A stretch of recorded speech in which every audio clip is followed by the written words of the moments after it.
Así que le digo que la pasamos tan profundamente porque estoy incluida en esta parte del programa. Ahora disculpad que no me levante tanto porque si yo me muevo de aquí y se me paro mi dedo de aquí no se va a ver ahí. ¿Ok? Entonces, me voy a leer de los indicadores, es reconocer que son instrumentos imprescindibles de la medición de los fenómenos en salud. Obviamente que los indicadores relacionados con la estadística pueden servir para muchas cosas, pero los de salud o los estadísticos tienen una base conceptual que es la misma. Y lo que vamos a ver es repasar conceptos que ustedes ya seguramente ya tienen.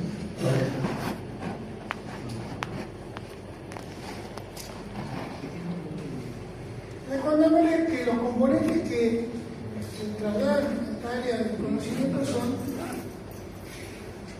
y los que hay que hacer referencia siempre al identificar cualquier indicador, describir un fenómeno que ocurre en cierto grupo de personas en un determinado lugar en un determinado tiempo.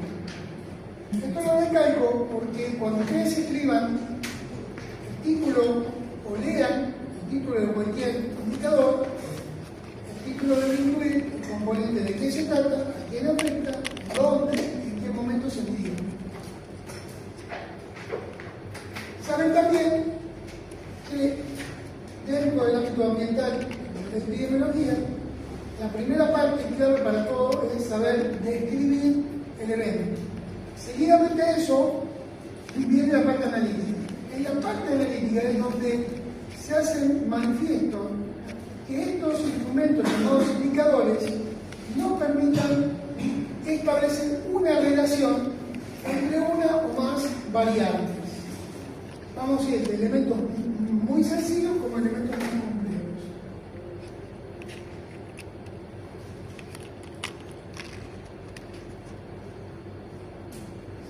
El método epidemiológico en el que está incluida la salud ambiental utiliza todo lo que se sabe y se puede comprobar, llamado evidencia, para generar mayor conocimiento. No se puede hablar sin una evidencia. ¿Qué es lo que me permite, en qué me permite apoyarme este conocimiento en que existe un conjunto de características, atributos, llamados variables, a las cuales yo puedo utilizar de manera o descriptiva o numérica, cuantitativa, para establecer de qué se trata, cómo clasificarlo, cómo ordenarlo, cómo presentarlo. Como así también me permite detectar esta palabrita que yo supongo todos conocen, ¿no? Lo que es sesgo o error, ¿no? Cuando algo está sesgado, quiere decir que no cumple con la condición de ser verdad. Tiene algún defecto que no permite afirmar que sea verdadero. Tiene un sesgo. ¿Está? Y lo otro, evidentemente, es obtener lo que llamamos los resultados generalizados. ¿Qué quiere decir esto? Ante un conjunto de información dispersa, el instrumento indicador me permite, digamos, el método epidemiológico, resumirlo y presentarlo. Este método, como todo método derivado de la ciencia, tiene un conjunto de pasos y va en un determinado orden. Entonces, por lo tanto, es sistémico y controlado, tiene un orden. 2, empírico. Esta idea de empírico es científico, bueno, porque se basa en lo que uno ve en ideas o hechos de la realidad, que dependiendo del observador tengan una mayor o menor apreciación. Este es el empirismo, porque es de la experiencia que uno tiene, sin llegar todavía a aplicarle la metodología de investigación. En tercer lugar, tiene una parte crítica o crítica. ¿Por qué? No es que bloquea o modifica, sino que permanentemente está preguntándose si los hechos que uno va conociendo se van a modificar, se modifican por una base del mismo conocimiento. Entonces, evidentemente es crítico, siempre hay preguntas que hacer. De una u otra manera, todo lo que se trata de hacer, que van a demostrar los indicadores, es tratar de contrastar esa realidad, supuestamente empírica, con una realidad basada en método científico y en un determinado conjunto de variables o conocimientos. toda acción exige, así sea clínica o epidemiológica, derivado de lo ambiental, lo que sea, un procedimiento lógico y ordenado, que muchas veces tenemos el error de lo que llamamos un protocolo. Cuando me dice, ¿usted hizo el protocolo? Sí, se quita el paso, se quita el y se cumplió. Todo aquel que cumpla con ese orden y protocolo no tiene, como siempre digo en medicina, nunca la seguridad del 100% de efectividad. Pero sí lo que se puede afirmar es que cumplido esos pasos, se puede llegar a una realidad en la mayor cantidad de veces. Al ser un método ordenado, se puede repetir múltiples veces, de lo cual nos va a derivar, o nos va a depender que la actividad de medir, la actividad de comparar, y proponer y analizar, es el método que vamos a utilizar para aplicar o analizar problemas, en este caso ambientales.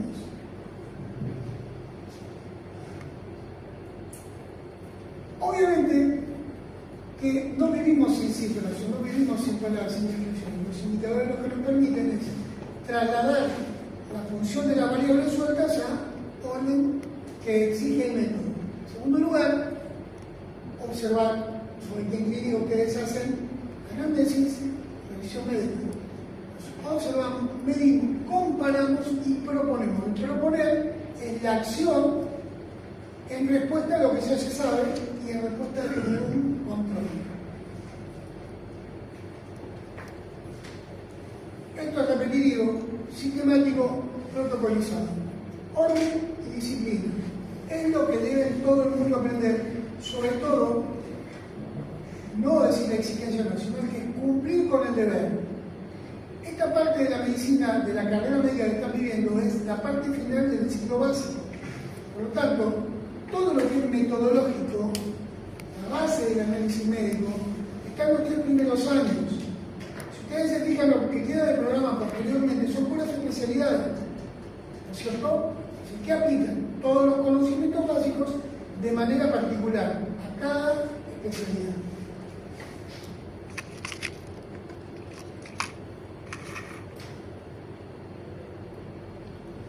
Cuando uno mide, o cuando uno trabaja con variables e indicadores, mínimamente debe cumplir con 2 condiciones. Una se llama confiabilidad, la cual me permite, a pesar de cambiar de población, de escenario, de lugar, detectar un conjunto de valores obtenidos o resultados que son más o menos precisos.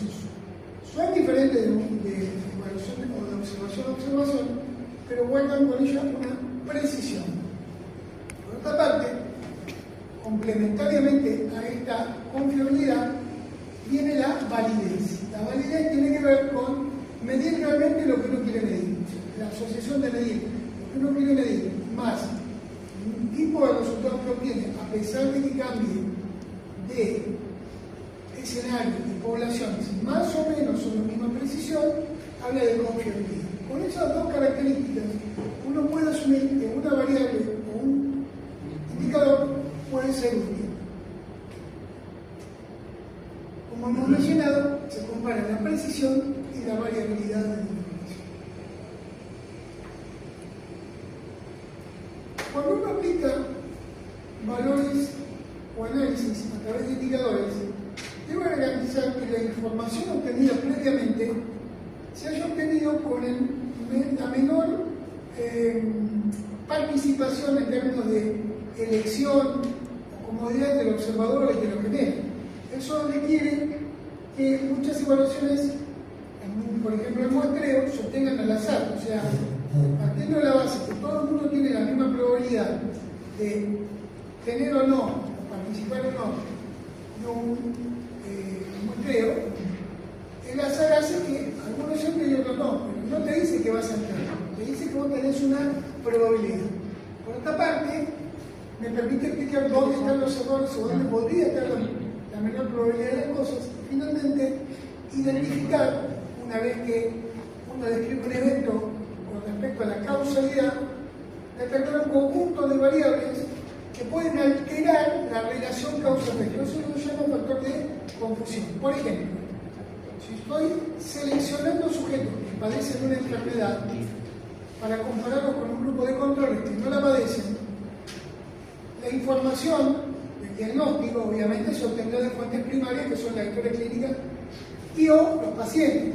Pero aquí puede haber ciertos elementos que pueden confundir. Por ejemplo, el paciente está en un periodo de incubación y no está manifestando una enfermedad que de lo control. Está sano, pero a los pocos tiempos se enferma. Ya deja de ser control, tiene que pasar a ser caso. O al revés, una persona que se curó, no tiene el problema, no puede seguir participando el hecho de ser paciente. Esas circunstancias, en muchos casos, para definirlas no es tan sencilla, es un ejemplo, crea confusión o mala observación.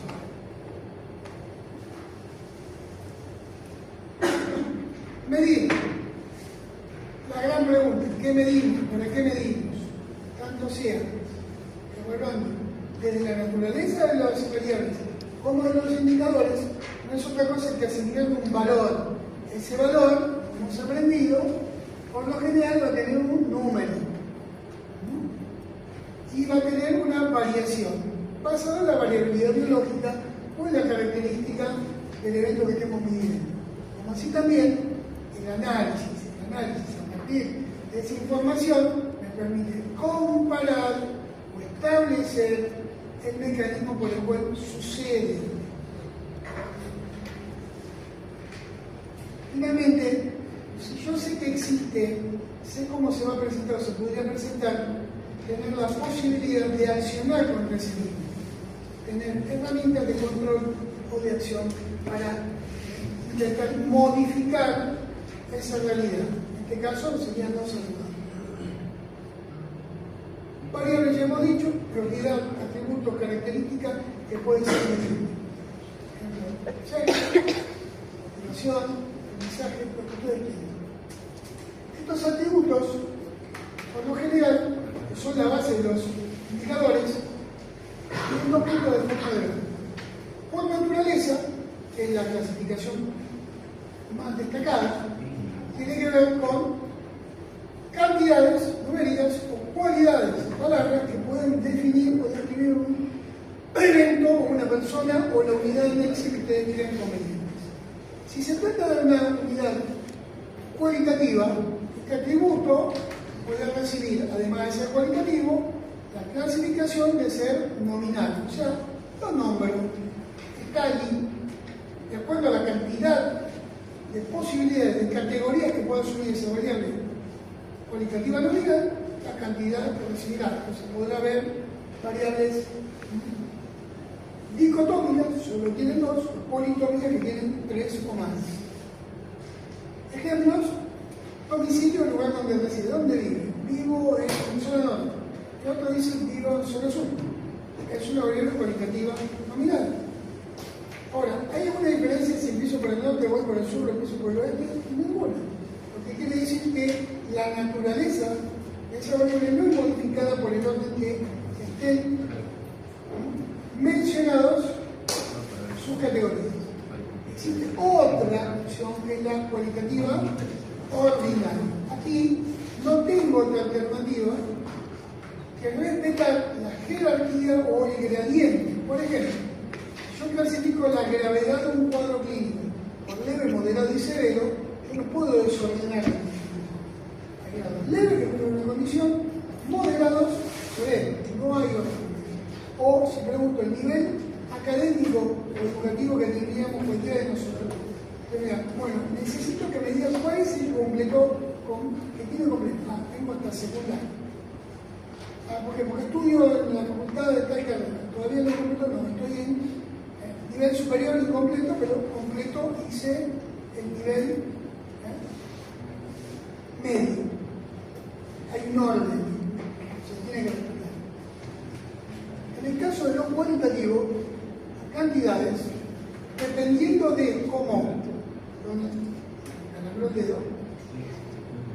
dependiendo de cómo se puedan particionar o no las unidades, Si es de condición discreta o discontinua, significa que esas unidades que forman parte de esa variable cuantitativa no pueden ser particionadas de manera natural. Sí se puede hacer matemáticamente. Ustedes me dirán, doctor, me dio 2,5. Está bien, pero naturalmente no existe un hijo y medio. O es 1 o es 2. No hay a la mitad. Por el contrario, tenemos las cantidades medidas de manera continua. Esto quiere decir que a pesar de que existen unidades con las cuales yo me mido, entre cada una de esas unidades hay innumerables particiones pequeñas hasta llegar a la siguiente. O sea, es continuo, no deja de haber continuidad. Disculpa, pero esto no funciona muy bien. ¿Queda claro? Entonces, con base en esto construimos los indicadores. Entonces, ¿qué es un indicador? Yo lo dejé así la definición para que vean que en los libros aparece así. No estoy de acuerdo completamente con la definición que estoy dando aquí, pero la estoy poniendo para no confundir. Pero van a leer en mis apuntes. Variable, en este caso, es calificado como una de las opciones que pueden variar, pero no significa que un indicador es una variable. Es una variable de análisis, sí, es una opción de análisis, pero en realidad es un instrumento de medición compuesto por variables, por la relación de una más variable. Ahora, si yo tengo que ver varios indicadores que tengo varios indicadores, es una de mis variables de análisis, una de mis alternativas. ¿Para qué sirve un indicador? Para decidir. Yo esto lo mencionaba mucho con los equipos que investigan en segundo año. ¿Para qué tomaste 50 cuadros de análisis? Si no necesitas 10. Por las dudas no existe. Lo que no se va a utilizar no funciona. Hay que aplicar puntualmente lo que se va a utilizar. Entonces, con base en esa eficiencia que ustedes tienen para analizar, tomar la decisión con base en evidencias útiles. Por eso la confiabilidad y la validez son clave para lo mismo que las variables en el caso de los indicadores. Estas son las características que debería cumplir un indicador.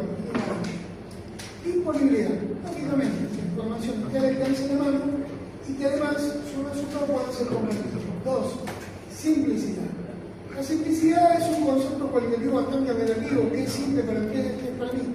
Pero pongámonos en un acuerdo de que no debería ser dificultoso que uno lo comprenda a simple vista o con el hecho de leer. Validez y confiabilidad, ya lo he explicado. Validez que mide lo que realmente quiere medir, confiable que a pesar de que lo remita en diferentes poblaciones con técnicas que dan niveles de precisión.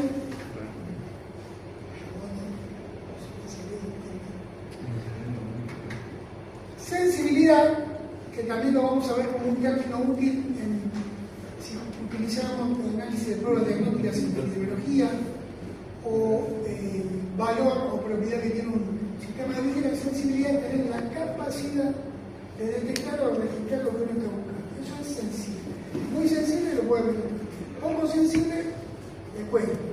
Es la puerta de entrada a la utilidad que puede tener un indicador. En segundo lugar viene la especificidad. La especificidad es un control de calidad de la sensibilidad, que es la que me permite establecer qué es lo que es real y qué es lo que no es real. Cuanto más específico, más fuerte es la sensibilidad juntamente y es mejor que es más útil. Menos específico es más complejo porque tiene más error. Finalmente el alcance. El alcance es de acuerdo a la población que tiene. No es lo mismo tomar una muestra que tomar el universo, que tomar de manera general a todos, que tomar una edad específica. Entonces, el alcance está definido por el tipo de evento y la población que está bajo ese análisis. Tipo de indicador. Lo más básico es que ustedes tengan números, ¿cierto? Entonces, el indicador más básico que pueden encontrar es un número. Por sí mismo puede ser un indicador. La respuesta es sí. El tema es ¿para qué me sirve? Me sirve para saber si existe, es una frecuencia. Me sirve para contar cosas. Y hasta ahí llegué. 2. Las proporciones. Uno de los indicadores más utilizados por ustedes. Ustedes no calculan un porcentaje, ¿no? Todo el mundo calcula un porcentaje, son proporciones. numerador, denominador multiplicado por 100. Lo vamos a explicar con detalle. La razón, las tasas de los índices, todas son evaluaciones de las frecuencias relativas, proporción, entonces el índice, a diferencia de los valores de frecuencia absoluta, trabajan con frecuencias relativas. Vamos a destacar estas, porque son las que nos permiten medir riesgo, las otras no lo permiten. Permiten medir probabilidad en el caso de las razones, o los índices, pero no riesgo. Riesgo por excelencia se mide a través de la tasa.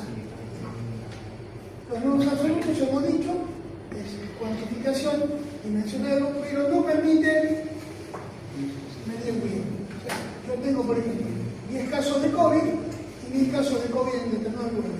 ¿Quién tiene más riesgo? No lo sé. Sé que hay más casos de uno del otro, pero ¿qué tal si les digo, como van a ver después en el video, los 10 que están en tal lugar, todos están en terapia intensiva, todos están graves.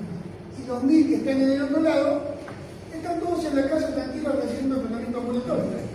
Si la medición cualitativa del estatus no alcanza con el número. O, como hablan de ciertas enfermedades, un caso puede ser una catástrofe. Si no, pregúntense si anuncian un caso de rabia humana. ¿Alguien sabe por qué un caso ya es una catástrofe, una pérdida? La rabia humana. Un caso ya es una derrota. Porque generalmente también la persona que hay mordida no acepta. Si se enferma, ya no hay cura. no tiene cura. 100% de la realidad. Entonces, ahí el valor relativo de los números absolutos, ¿verdad? No me sirve, no me alcanza. Es uno solo. Ya le tenés que estar pensando qué va a hacer su familiar con el resto de las personas. La encefalitis rábica, ¿qué va a hacer uno? No hay cuestión. ¿No? Segunda. 6 personas han sobrevivido. Se dice, no está totalmente sabido por qué, es lo mismo que los dos. Claramente porque el órgano anatómico no existe en la anatomía femenina, es exclusivo. Ahora, ¿qué pasaría si en vez del numerador, caso de pronto le pongo cáncer de mama? ¿Qué me dice? ¿Cumplo o no? Cumplo, porque el 0.03 de los tumores de mama son más comunes. Existe cáncer de mama multiple. Entonces, ahí sí se cumple, formar mínima, ¿me entienden lo que quiero decir, verdad? Ok. Lugar, lo mismo que venimos explicando, ¿por qué tiene que haber la regla de concordancia? Porque no puedo mezclar caso de un lugar con la población de otro, porque estoy evaluando el riesgo. Tiene que haber coincidencia entre lo que mido, la gente de dónde viene, la naturaleza de dónde viene, y el tiempo. Persona, lugar y tiempo tienen que ser coincidentes. No tengo la población de este año, utilizaré la del año pasado, no sirve. Crea sesgo. Crea error. Lo importante es que cada elemento sea del mismo lugar, del mismo tiempo, que sea de la misma naturaleza. Eso es la condición. Ustedes acá están leyendo 30 de junio, ¿verdad? Eso es porque no tenemos, si es un evento dinámico, la realidad completa. Si yo lo tomo el primer día del año, me pierdo todo lo que queda del año. Si yo lo tomo a fin de año, me perdí todo lo que ya pasó y no lo cuento. Entonces, estadísticamente, van a leer que dice población media, población del 30 de junio, eso por un consenso científico en el cual se dice, se toma la población media, como si fuera la mitad del año. No es naturalmente lógico, pero es lo que está acordado. La población que va en el denominador es la que se acordó que va ahí. Como vamos a ver también, lo que pasa conmigo bien o después, cuando aplico una tasa, ya se me preguntan, doctor, y si se murieron 1000 ya no son los que están en riesgo mismo, son 3 muertos menos, ya no tienen riesgo, están muertos. Es cierto, pero a grandes rasgos, el denominador se mantiene intacto, no se lo toquetea mucho. Excepto que estemos haciendo investigación de verdad. Mi investigación de error de lugares pequeños es el de contarlo porque es sencillo. Población pequeña es sencilla.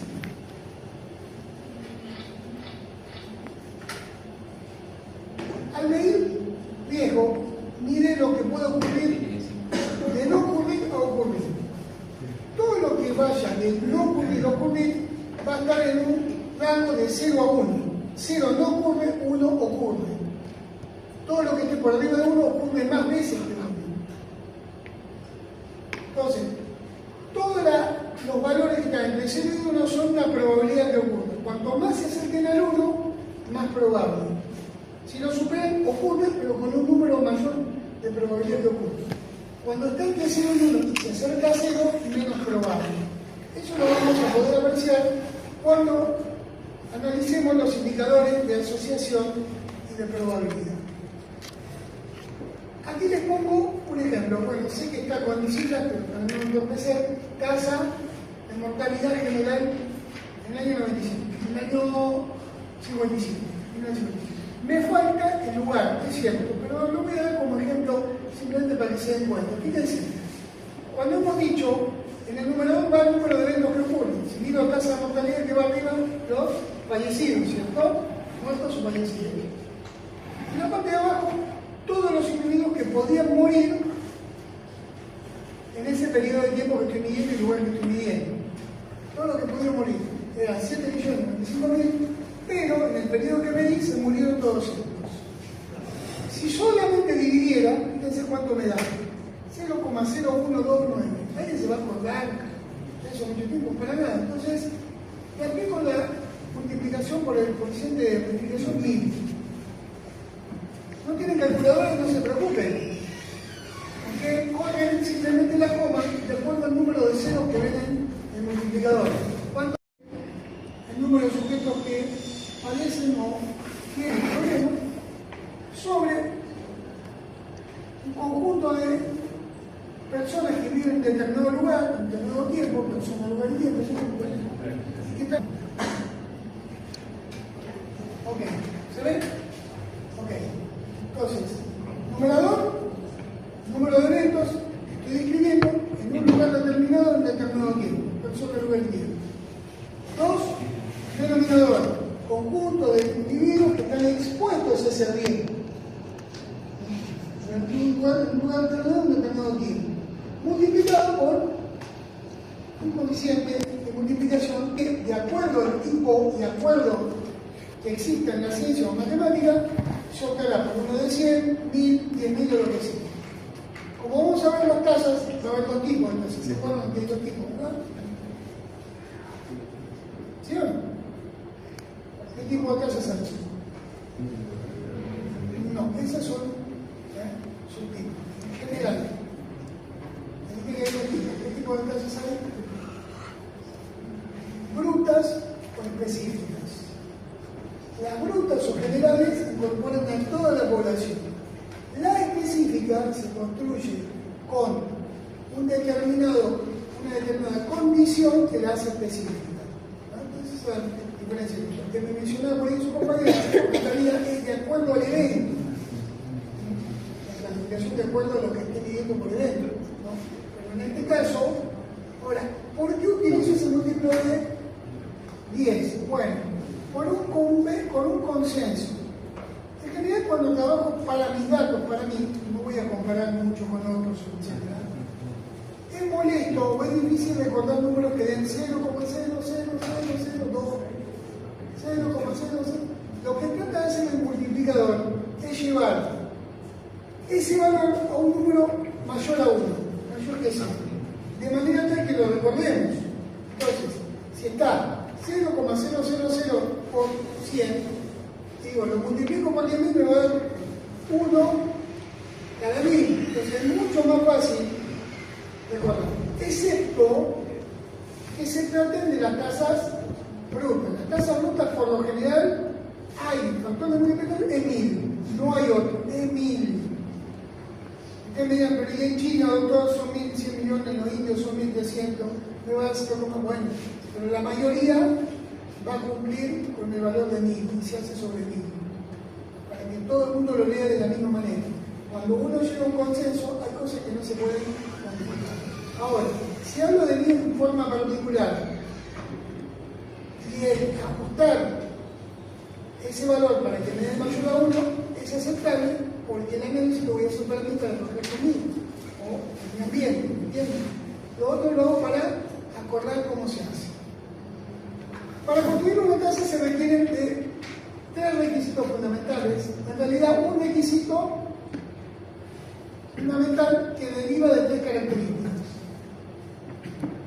que se llama la regla de concordancia. La regla de concordancia dice, si yo tengo un numerador de una característica y un denominador de otra, no cumplo la regla de naturaleza. Y ahí les puse un ejemplo, que aunque absurdo, sí se darán cuenta por qué no se cumple la regla de naturaleza. 3 veces la suma, 3 espacios, y le va a dar, sin usar la calculadora, el valor proporcional al cambio Y. Será por 10 igual a 1 que no se pueda particionar. Pues ya lo hablamos. Recordar, el numerador va el evento, las veces que ocurrió en el determinado momento que lo midí. En el denominador, todos los individuos que pudieran tienen la misma probabilidad de presentar el problema.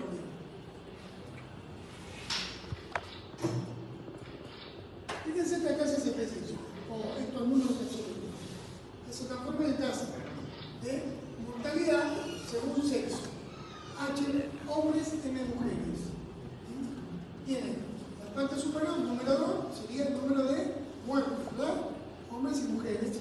Y al denominador la población masculina y población femenina. Con esta información, ¿qué más puedo calcular?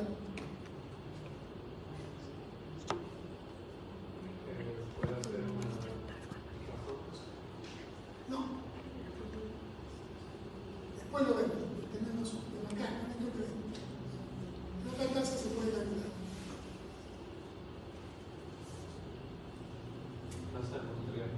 ¿Correcto? Porque tienen los totales. Suman a los numeradores, a los denominadores, pueden calcular la relación. ¿Por qué pongo esto a veces en separado? Esto es un tip para cuando hagan su base de datos de información. Yo lo que recomiendo siempre es que, si tienen la posibilidad de llegar a toda una unidad, déjenlo en unidad. Porque agrupar se puede, pero desagrupar a veces no se puede. Si yo te doy el total y le dije las tasas brutas, no puedo discriminar quiénes son de número mujer, te pongo la tasa no tiene que ver, che, ¿cuántos hombres? No sé, están los que se murieron. No te puedo decir cuántos hombres y cuántas mujeres. En cambio, si en mi registro figuran los dos, yo puedo construir la tasa de mortalidad general debido a los totales. Si yo construyo mi base de datos, te construyo con datos individuales, pudiéndolo agrupar.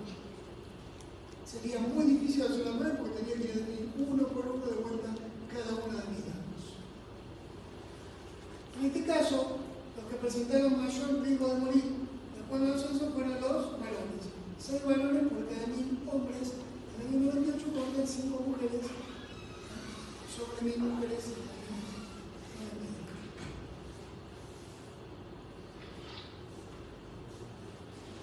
O la tasa por el cual de residencia. Y esto me permite también dar el valor a la frecuencia relativa contra la frecuencia absoluta. Si uno mira y dice, bueno, che, ¿dónde se muere más? Yo te digo, en la ciudad. Pero no quiere decir que tenga mayor riesgo de morir por tener mucho más que 13.000 muertos en el campo. Fíjense qué pasa cuando se aplican las tasas. Los que figuraban con mayor valores absolutos le da 5 ciudadanos, 5 personas que viven en la ciudad sobre cada 1000 habitantes de esa ciudad. Pero si viven en el campo, son 6. El riesgo de morir después del lugar donde vivo es mayor en el campo que en la ciudad. Pero son menos, claro, es lo mismo 13.000 de 2 millones que 67.000 de 12 millones, ¿verdad? Entonces, si me afinco a lo que es solamente números absolutos, no me alcanza. Necesariamente necesito la tasa. ¿Se entiende lo que quiero decir? Es una tasa, necesito para calcular riesgos con cifras por lugares diferentes. Ya lo vamos a averiguar cuando hacemos también incidencia y prevalencia, porque es lo que nos permite calcular el riesgo. Por ejemplo, yo me discutía con mis colegas epidemiólogos cuando hablaban de que no, en Santa Cruz hay 1000 casos de COVID, en Montero hay 300. Claramente Santa Cruz es la que peor le va. Puede ser, por más casos, pero decime cuánto es la tasa de incidencia, pues no te puedo calcular el riesgo si no tengo la tasa. Son valores absolutos, solamente me importa la cantidad de pacientes o fallecidos, nada más. Para poder comparar poblaciones que se difieren, siempre la tasa le gana a un número absoluto. Los índices. Bueno, los índices son un tipo de indicador que me permite calcular o comparar los resultados de dos tasas. ¿Cómo se saca? Con una división. Yo dividiera la tasa masculino de muerte frente al femenino, hay una sobremortalidad a favor del hombre de 1.2. Un poquitito más de 1 se mueren varones. Tengo de morir. La probabilidad de morir siendo hombre es un poquito superior que el hombre a la mujer. Por eso sirven los índices. Los índices, que es una palabra muy particular porque les encanta usarla para muchas cosas en lo que hacen matemáticas.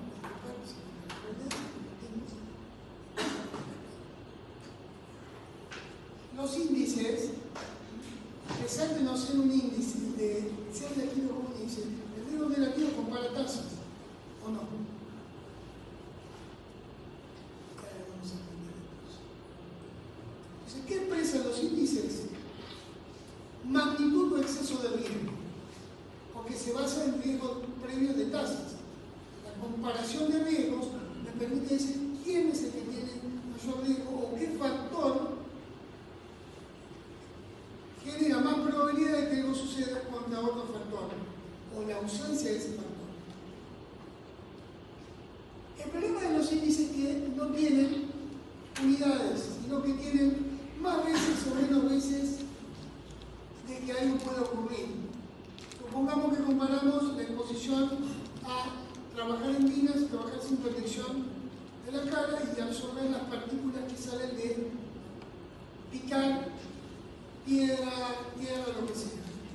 Y yo digo, bueno, los que trabajan en la mina a tal profundidad contra los que trabajan en superficie, digo, bueno, ¿cuál es la relación causa-efecto de tener neumoconiosis? Neumoconiosis es un grupo de enfermedades del pulmón caracterizadas por una reacción inflamatoria que genera fibrosis. Fibrosis es el resultado de un factor inflamatorio que deja una cicatriz que, como ustedes sabrán, algo fibrótico no cumple las mismas condiciones que un tejido natural, es más duro y no cumple la misma función biológica, por lo tanto pierde capacidad pulmonar. Bueno, al medirla, los que trabajaban en profundidad contra los que hacen minería de superficie tenían una diferencia de 5.6. ¿Qué significa esto? Que trabajar siendo minero en profundidad aumenta 5 veces más la probabilidad de sufrir enfermedades neumoconiosis contra el que trabaja sobre la superficie. Esto quiere decir que no sé qué va a ocurrir, pero la probabilidad aumenta. No quiere decir que el 100% que trabaje en la profundidad se vaya a enfermar. Quiere decir que el factor tiene una asociación causa-efecto con la enfermedad o con el efecto. Entonces, su lectura es veces más, veces menos. Esto lo vamos a repasar cuando veamos indicadores de asociación. Pero tiene que ver con que, ¿se acuerdan cuando hablamos de probabilidad? Cuando el valor del índice o del cálculo de riesgo negativo por ratio me dé menos de 1, no cumple la regla de que va a ocurrir. Se transforma en un valor de probabilidad porque está entre 0 y 1. Entonces, cuanto más cerca del 0 es menos probable, cuanto más cerca de 1 es más probable. Pero a mí no me interesa esa probabilidad, me interesa la parte que no se ve, que es si un factor genera un indicador menor a 1, significa que puede ser llamado factor de protección. Esa protección se mide por la diferencia del riesgo de leucemia.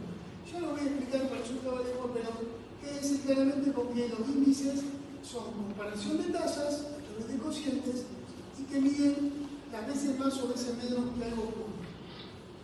Carecen de unidades, no utilizan unidades, veces más, veces menos. Y las utilizamos, como hemos dicho, para relacionar tasas. Tasas de la misma naturaleza. Vamos a hacerlo. Si comparo muerte con muerte con muerte. Enfermedad con enfermedad.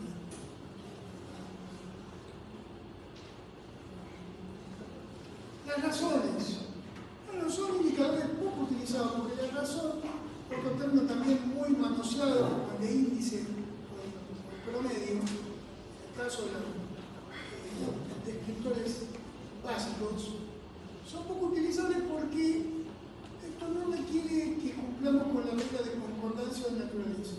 Aquí se puede medir peras con manzanas y saca una relación simplemente de una división simple para ver la distribución de un grupo sobre el otro. Tanto, saben que el que divide tiene que tener una diferencia con el que es dividido. Entonces, aquí le doy un ejemplo, la razón de masculinidad. Se divide por el total de mujeres, la cantidad de hombres, y se ve cuánto hay. O la densidad poblacional. Se mide la cantidad de individuos y se divide por la superficie de kilómetros cuadrados que existe en un lugar y se determina cuántos individuos viven por cada kilómetro. Y así sucesivamente. Pueden comparar, por ejemplo, densidad de profesionales médicos, número de médicos por el total de población del área donde viven, y van a ver la distribución. Cada cuántos habitantes hay un médico. Por ahí sacas una idea, un parámetro, un valor para toda la población, que generalmente se calcula en 1000.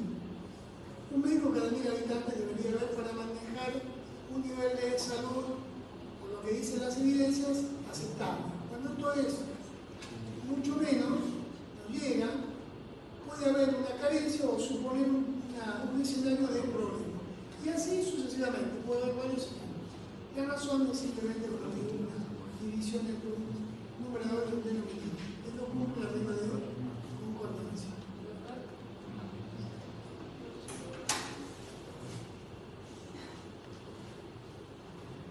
Me anduvo todo el día usé el televisor y anda. Uno que lo voy a resolver para la semana que viene, pero sé que lo voy a hacer por el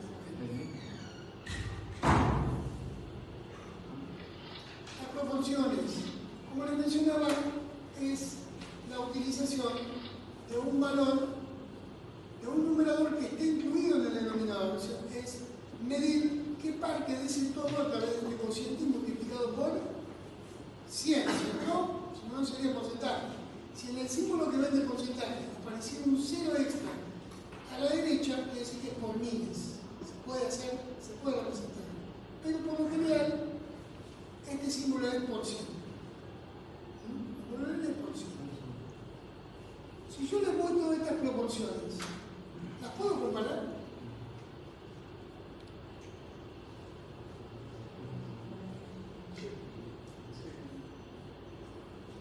¿Sí o no?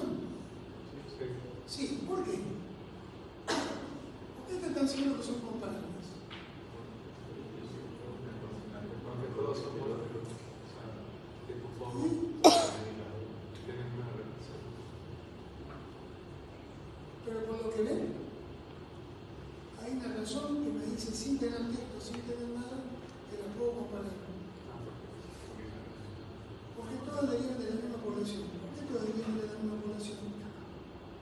¿Cómo están seguros que vienen de la misma población? Todas tienen el mismo denominador. 80.257 divide a todos. Si yo hubiera puesto un número diferente, no serían comparables porque estarían sacando una proporción de otros nombres. Por eso son comparables. ¿Queda claro? Simplemente es un ejemplo para que empezar a agudizar su sentido de observación.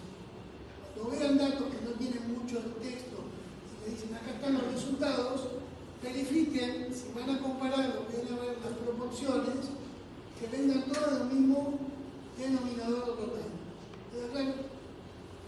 Entonces yo puedo decir, bueno, la mayor proporción de muertes, sin medir el riesgo, esto no está midiendo un riesgo de morir, está midiendo la cantidad de muertos comparado con la cantidad de muertos por tumores u otras enfermedades más definidas. O sea, el ¿En dónde se concentra por causa la mayor proporción de puntos? En las enfermedades cardiovasculares. Un tercio.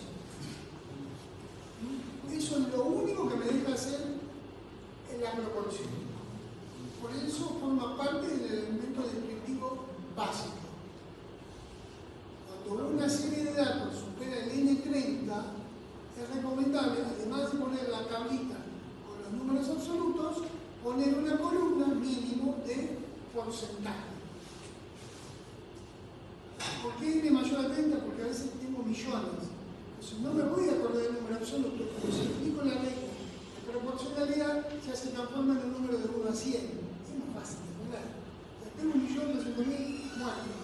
No voy a acordar todavía eso, pero ¿qué tal si digo que es el 45% de los muertos? Ah, me acuerdo. Tiene un valor en sí mismo. Lo que también se recomienda es que utilicen también la regla del factor acumulado. Cuando arranco un escalón, después le sumo al siguiente, hasta llegar al todo, para comprobar que esté el 100% de los riesgos. Entonces, como verán aquí, la proporción no mide el riesgo, pero me permite significar cuál es la proporción o distribución de ese riesgo, sin medir el riesgo. ¿Por qué no mide el riesgo? Porque en el denominador no hay población con riesgo, hay simplemente un número de individuos. Y aquí lo afirmo. Ojo, no indican riesgo, no trabajan con población expuesta, trabajan con un número de personas que no está relacionado con el riesgo. Son útiles sí para hacer una descripción básica. Siempre que hagan descripción básica, obviamente van a usar tablas, gráficos, números absolutos, valores proporcionales, promedio, modo. Eso es lo que se usa básicamente. Cuando uno se transforma en un analista, se incorpora las razones, incorpora proporciones también es cierto, pero para mí es riesgo, tasas, razones, índices. Bueno, y aquí obviamente entender que de dónde vienen los datos. Vienen de fuentes oficiales, cuando trabajamos por lo general hay que utilizar una fuente validada. Si es generado por ustedes, tendrán que poner la fuente de una base de datos obtenida de tal manera. Puede ser una encuesta, puede ser un registro, pero hay que validarlo. ¿Por qué? Para que no pierda confiabilidad, para que no pierda la confiabilidad y la validez que tiene mucho.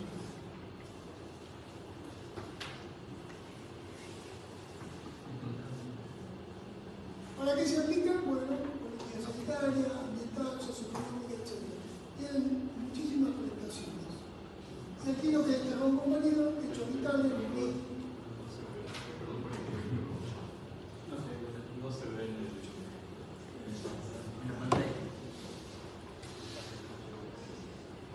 conseguí que sin tocarlo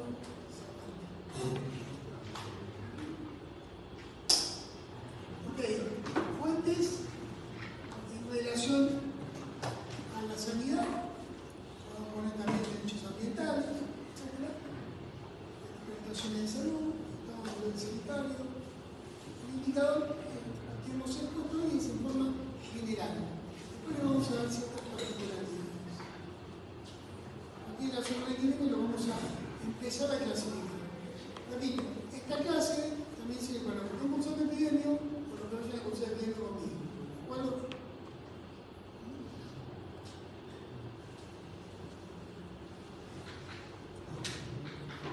Calidad, hechos de vida, calidad de vida, etcétera, son descritos.